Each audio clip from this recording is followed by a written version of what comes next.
Does your vehicle have a chattering, unpredictable, wet clutch?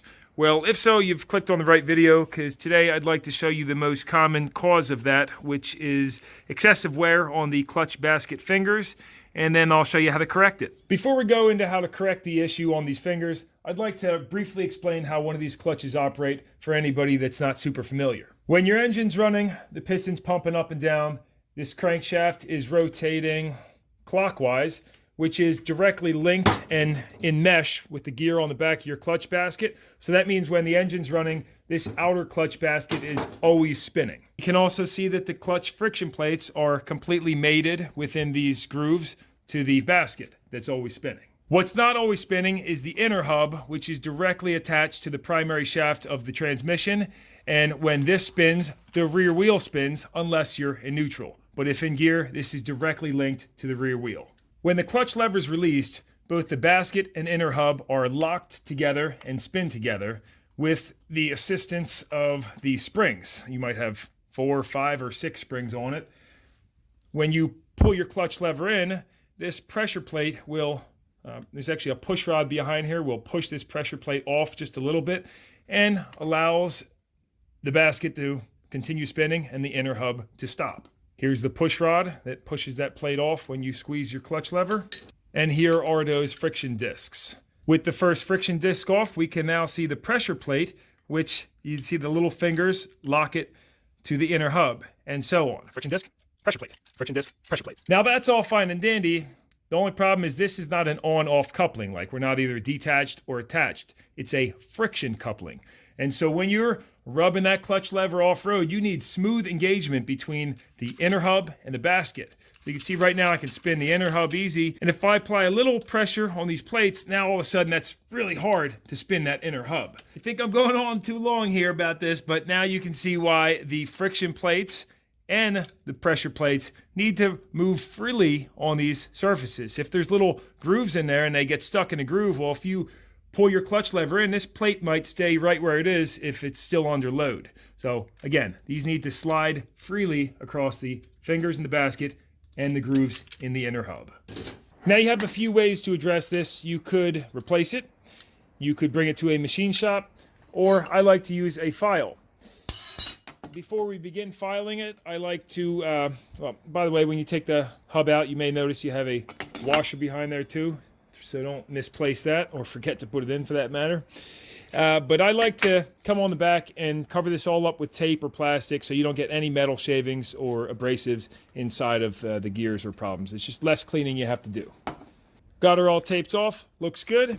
Now, yeah, you could take a file and just start going to town until you see all those grooves gone, but you don't want to do that because this is a precise component, and if you file it more than it needs to be, then what's going to happen when you put this back together, you're going to have these little fingers of the friction plate making uneven contact. It might be contacting on a couple of them, and then it might work good for a while, but when you pull it apart later, you're going to have excessive wear that has occurred, and that's not good. So to avoid that, the best technique I've found is you can use a marker or Prussian blue. Take your permanent marker and scribe it across the entire surface, like so. Before you go running your file, take a straight edge, and you see if you go straight across from finger to the other side, that looks to be about dead center. So I have a large file that pretty much fits in those fingers, and I'm gonna run it against both of these fingers and see what the contact pattern looks like. I'm just kind of resting it on that one. I'm not actually grinding that side. All right, so I moved it a little bit. And we can see it seems to only be making contact on the inside, so that's not good. You have to make adjustments with your file from there. Seems I'll want to be right in the center of these two fingers to get a perfect pattern. Let's see how that looks. Looks good. I'm going to go to town on this now. Remember, you only want to take off as much as you have to. You basically just want to knock those mountains off. Don't file it until the black is gone completely. You're just looking to get rid of the mountains and make a smooth surface here. Make sure to clean the fingers off with acetone or alcohol before putting the marker on, and you're going to save yourself a lot of aggravation if you clamp it into a vise or something to hold it firmly. Make sure to use some soft jaws to protect the gears though. You can really hear it if you slide the disc up and down. So when I'm done, we'll see how good that sounds.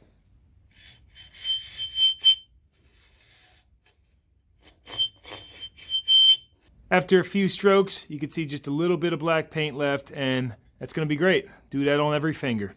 As your file gets packed with aluminum, make sure to wire brush that out of there. About 10 minutes later, I've gotten to the point where I'm happy. You can see there's still tiny little indentations. I've cleaned the rest of the marker off with acetone, and you can see little superficial marks, but they don't go in. And if you take the clutch disc and put it in here, and now you can listen, sounds much better. It's not all clicky.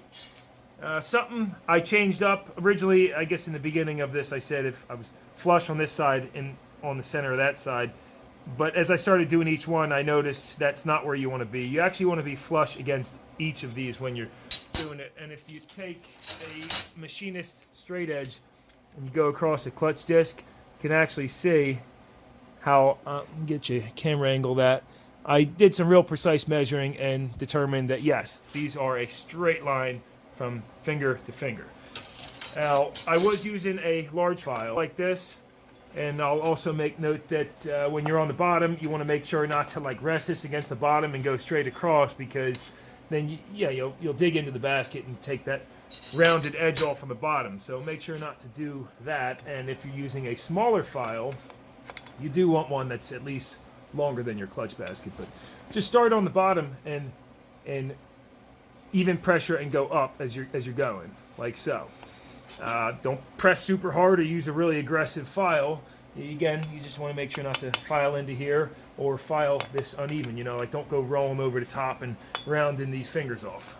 Since I still have slight remnants on each finger of the old clutch plate contact pattern, that means I'm in good shape. If I drop this disc in now and you look around, if I put counterclockwise pressure or clockwise pressure, I can visually see that it's evenly contacting each finger. And there's not one finger that has a slightly bigger gap than another. Of course, I'm sure it's not like down to a 10,000th, but that's what you're looking for. You don't want one of these fingers that has more taken off than the other, even if it's a thousandth of an inch. You don't want that. All that's left now is to clean off the metal shavings, take the plastic off, and put the clutch back together. Unless you choose to polish up your inner hub as well. And let's see what the pressure plate sounds like. So yeah, you can hear those grooves. For this one, though, you do have to be careful because, let's see if I can get you focus on here. But these almost look like they have a slightly contoured profile to them. So I suppose if you take a file, preferably one cleaner than this, but a small file, and you just kind of take out the mountains of each one, and you're very careful by hand, you can get that a little bit better. But definitely don't go too crazy with it. Just polishing it up and making sure not to take off too much material. That was an easy basket to file since these cuts are all flat and basically 90-degree cuts. But some baskets will have like a 45 or 30-degree angle on these fingers. And that's why the beauty of using the paint trick or the marker on them is you put that on there so you know when you're filing, you're not venturing off of the original angle that was on these fingers. And I think that'll sum this up. I'm going to get back to putting this clutch together. Hopefully I didn't leave anything out or go too quick. Consider dropping the thumbs up if it helped you out. And if you have any additional information you'd like to add or suggestions, consider dropping those in a comment down below. If you'd like to see the clutch video on this, again, I'll plug that link below as well. And I hope to see you again.